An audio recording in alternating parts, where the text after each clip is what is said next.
Hearing of nationwide protests now. Arvind Kejriwal arrested, Kiran Bedi arrested, Anna Hazare arrested. Ravi Shankar Prasad, chief spokesperson of the BJP, is joining me live. In this situation, Mr. Prasad, what is your position on what you are seeing happening around you? What is your advice to the government? And are you with Anna Hazare as far as what's happening this morning is concerned? First of all, the arrest and the way repression has been let loose is regrettable, is unfortunate, and is condemnable. In our country, everyone has got the right to protest, obviously in a peaceful and non-violent manner. And what is emerging for the last 2-3 days is that this government is bent upon prohibiting anyone who is going to protest against the rank corruption patronized under this government. We saw what happened with the supporters of Baba Ramdev. They were mercilessly beaten in the dead of night. Unarmed, peaceful people, including elderly people and children and women also. The same thing is happening here. This government is not learning any lesson from history or no. The lesson from history is, if you are perceived to be patronizing corruption, giving freedom to people, to those who are looting, the people of the country never forgive them. Good luck to them if they are not learning the lessons. Maybe they will learn it the hard way. But yes, what has happened today is absolutely condemnable. The NDA is going to meet at 10 o'clock to devise their strategy inside and outside the parliament. And thereafter we will come with our formal position. Are you moving an adjournment motion in parliament on this issue? Is that one of the possibilities we are hearing? Those are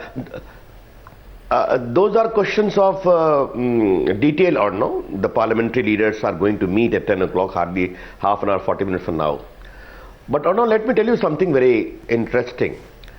I was an activist of JP movement in Bihar. I had the privilege and honor to work under Loknayak Jayaprakash Narayan, opposed the emergency bitterly, suffered therein. Let me tell you, the language being talked today is almost identical which was being talked during that period. What consequences were there, you know it as a very senior journalist of the country, knowing the political history of India.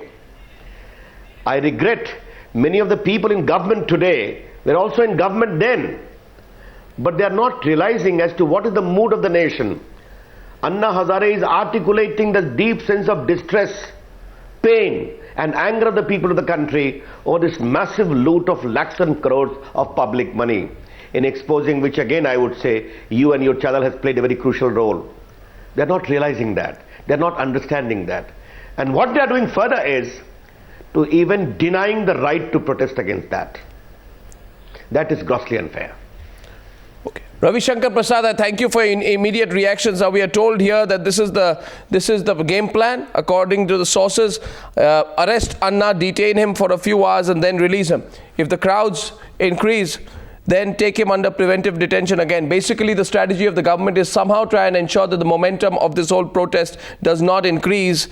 It gives the government an advantage not to be authoritarian, but to give an impression it's only taking care of law and order. Will it help if Anna Hazare is shifted from one location to another? Because this has now become not a Delhi movement. This has become a national movement. Navika. That's right, Arnab. It really looks that the government is fumbling for solutions at the moment, whether to keep him in Delhi, release him after a few hours or take him out of Delhi. It's something that internal deliberations are still on about. And I'm joined by Nirmala Sitharaman at this point. Nirmala, the question that Arnab really wants to ask you is that will it really help if Anna is removed from Delhi, taken to Pune? Because the protests seem to be catching up in different parts of the country right now. I'm not sure that's going to be the solution. Whether the government is going to, even that requires a bit of strategy, planning and so on.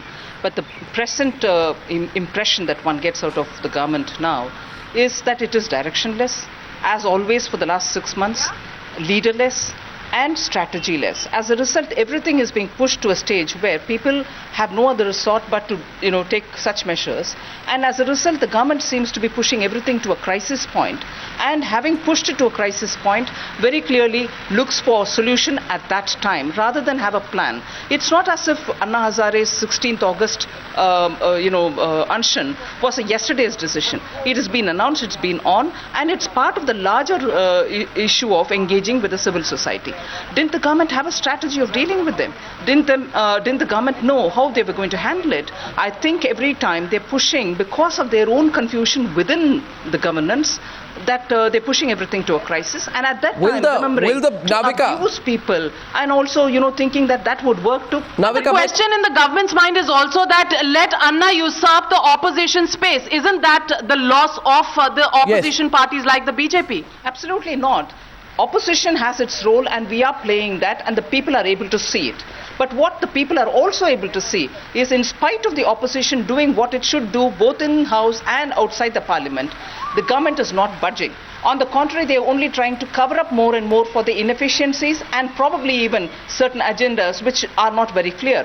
So I can't see a situation where people are confusing about opposition's role and that opposition's role being taken over by the civil society. It is certainly okay, I can see there that